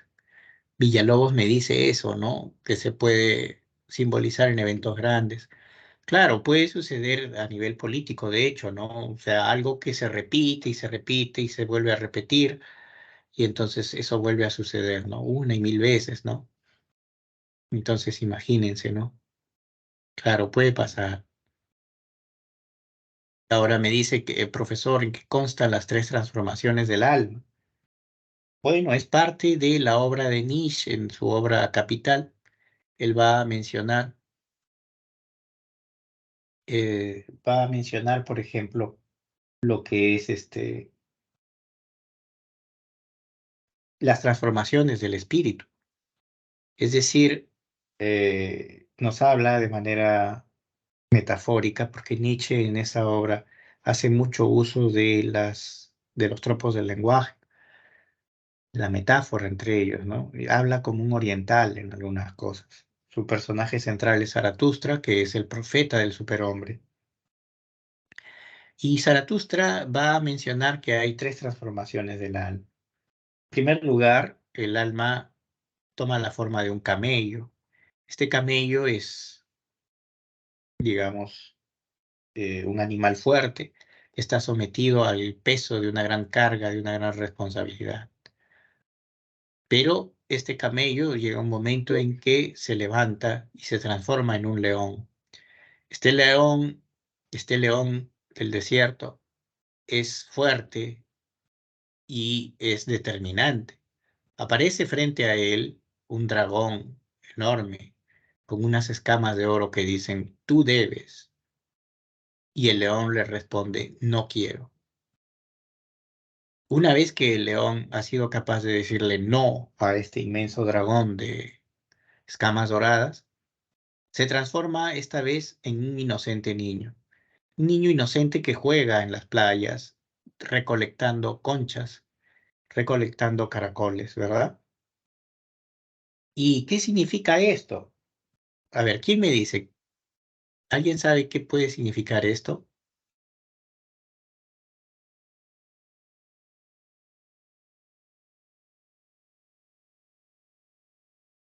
¿Puedo participar, por Sí, por favor? supuesto, sí. Gracias. Bueno, no sé si tengo una interpretación acertada, pero puede relacionarse un poco con las ideas de Nietzsche, porque Nietzsche hablaba de pasar de siervo a señor, ¿no? O sea, de como que Ya, pasar al superhombre, ¿no? O sea, por ejemplo, el ya, camello puede simbolizar esa persona que vive oprimida, que vive subyugada, ¿no? Y luego el león ujú, puede ser esa metamorfosis, por así decirlo, ujú, hacia la superación. Y luego el niño puede ser como que un estadio mucho, mucho más allá del león, algo así. ya. Qué bien, Chávez. Has dado en mucho en la interpretación, es correcto lo que dices. El camello representa pues una persona agobiada por los deberes, agobiado por las labores diarias, cotidianas. Es una persona de alguna manera sumisa, fuerte físicamente, pero que es sumisa y que obedece otras tablas de valores. En un segundo momento se hace fuerte, es valiente y dice no a unas escamas doradas, un dragón que es una tabla de valores vigente, que se te impone, que te ataca, que está frente a ti. Pero el león es valiente y le dice no, no quiero. Tú debes, dice, no quiero. Punto. Se acabó. Y entonces ese león se transforma, ya no es simplemente un señor superior y libre y creativo, sino que se convierte en un niño que es creativo, que es original, que crea sus propias reglas de juego, ¿verdad? Entre niños, cuando juegan, ustedes han visto que ellos crean sus propias reglas, ellos hacen sus propios juegos. Y he visto a propósito que ha cambiado mucho la forma de jugar, ¿no? Yo pertenezco a una generación anterior a la de ustedes, o dos generaciones anteriores. Y entonces los chicos, ¿qué hacíamos? Salíamos a jugar y creábamos nuestras propias leyes, nuestros reglamentos, ¿no? Esto sí, esto no dentro del juego. El juego era, digamos, físico, presencial. Estábamos ahí cara a cara. Pero ahora, bueno, ahora los niños yo veo que prefieren estar frente a la computadora o frente a un juego o a la consola, jugando horas de horas frente a la pantalla. Y se les pasa la vida frente a la máquina, ¿verdad? Se vuelven viciosos, ya ludópatas. Entonces, yo no sé cómo harán. Ya las reglas vienen hechas, ¿no?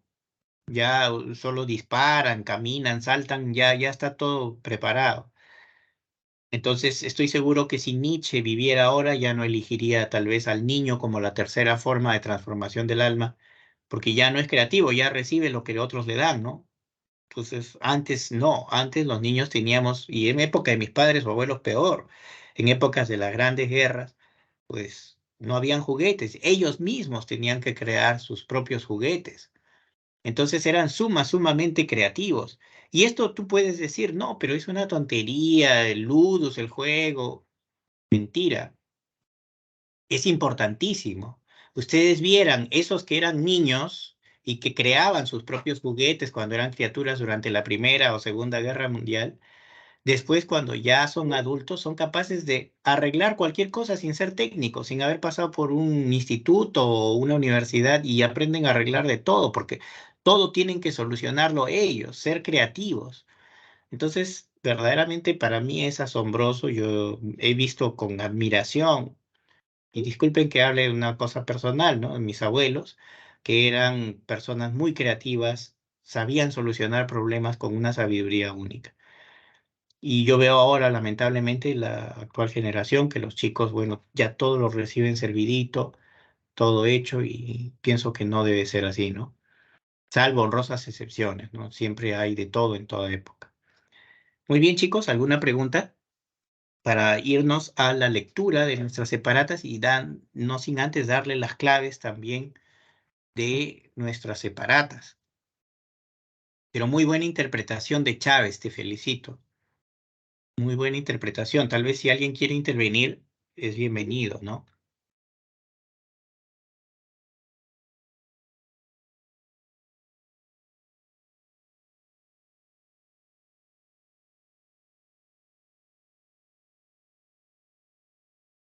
Me habían escrito bastante acá, ¿no? Me dicen, acá hay una pregunta que me hablan creo que de adolescente Nietzsche quería estudiar teología, que lo hizo cambiar de opinión. Esto me pregunta Fernanda Coralí, Guillermo. Bien, eh, Nietzsche tenía por padre a un hombre que era pastor, era una buena persona, pero este señor falleció y también más tarde falleció su hermanito de 5 años de edad, o sea, murió pequeño, ¿no? Él era niño también y vio cómo su hermano menor también moría. Fue un hecho que lo traumó mucho. Él primero estudió filología y más tarde filosofía.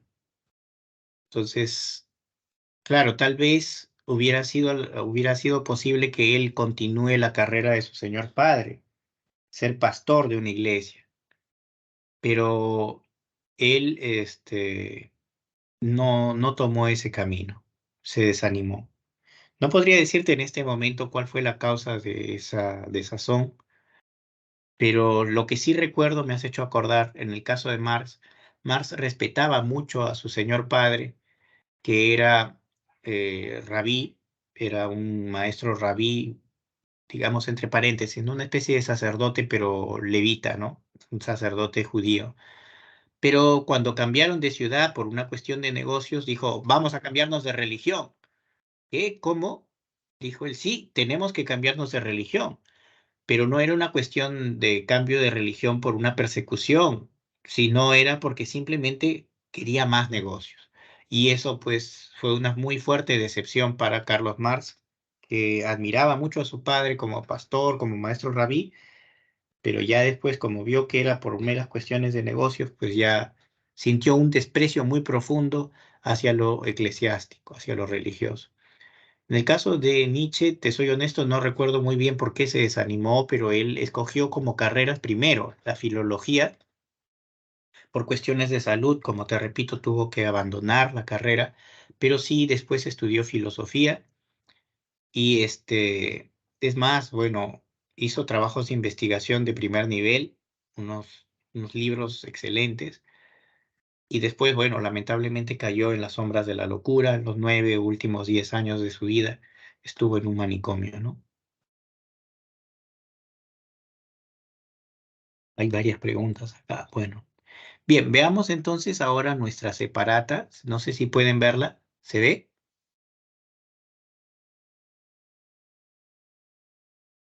La lectura complementaria.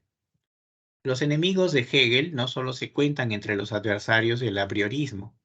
Cuando hace medio siglo el hegelianismo tenía ilustres defensores en Francia y en Alemania, en este caso a veces por contagio desde el país vecino, la filosofía, conocida bajo la denominación algo reduccionista de positivismo lógico, más o menos inspirada en el filósofo Rudolf Carnap, abominaba de todo discurso con pretensiones de conocimiento que no luchara contra los equívocos que forman parte del lenguaje natural y que obviamente, tratándose de conocer, pueden dar margen a multitud de confusiones. En consecuencia, habría que repudiar el hegelianismo, pues como veremos, la obra central del sistema de Hegel, la llamada ciencia de la lógica, lejos de huir de la equivocidad, hace de esta la expresión misma del motor de la razón, su engranaje intrínseco, que consiste en que todo lo que se afirma está llamado a diversificarse, oponerse a sí mismo y finalmente entrar en contradicción. Si nos remontamos en el tiempo, aún asumiendo la paternidad hegeliana de su método dialéctico y contando su ciencia de la lógica con fervientes admiradores entre sus filas, tal era el caso de Lenin, el marxismo ponía el énfasis más bien en el carácter idealista de la filosofía hegeliana y en consecuencia proclamaba la imperiosa necesidad de realizar una inversión materialista que pondría las cosas en su sitio. Esto está tomado del libro de Pim Víctor, 2015, Hegel, lo real y lo racional, editorial Baptiescafo, página 17. Por lo expuesto en los pasajes anteriores, no cabe duda de que, desde la perspectiva de Hegel, A. Es necesario defender únicamente el conocimiento a posteriori. B. El entendimiento humano es sumamente complejo y diverso. C. Los marxistas comprendieron con precisión el método dialéctico. D. El empirismo asociado con las ciencias es el camino de la verdad. Y E. El idealismo propone de manera clara y contundente la eliminación del Estado. La respuesta es B. Según Hegel, en su afán por comprender la realidad, el entendimiento del ser humano puede estar marcado por la oposición, la equivocidad y la contradicción, la cual conduce al hombre al saber absoluto. Lo que vamos a hacer ahora es mostrar las claves. Por favor, si pueden, tómenle foto. Uy, me pasé. Tómenle foto, por favor, a las claves. Y si hay alguna pregunta final, por favor, pueden hacerla. Yo encantado de contestarles. Tómenle foto. Miren qué bien ya, ya le han puesto ya.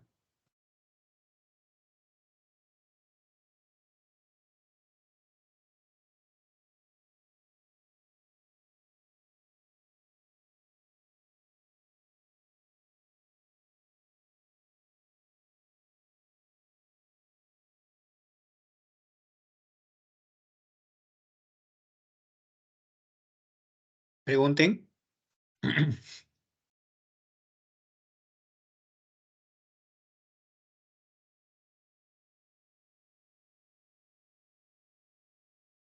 Claro, lo que dice Spinoza es cierto, ¿no? Yo escuché que el dragón son los tú deberías que te impone la sociedad. Es cierto, hay tablas de valores que son vigentes y entonces la gente tiene que respetar esas tablas, tiene que obedecer. ¿Mm? Sí, es cierto. Pero una cosa es el deber y peor todavía cuando es el qué dirán, ¿no? Ya ni siquiera serían escamas de oro, sino serían escamas de estaño, de bronce. Muchas gracias por su atención, chicos. Les agradezco por su tiempo. Muchas gracias. Si hay comentarios o observaciones,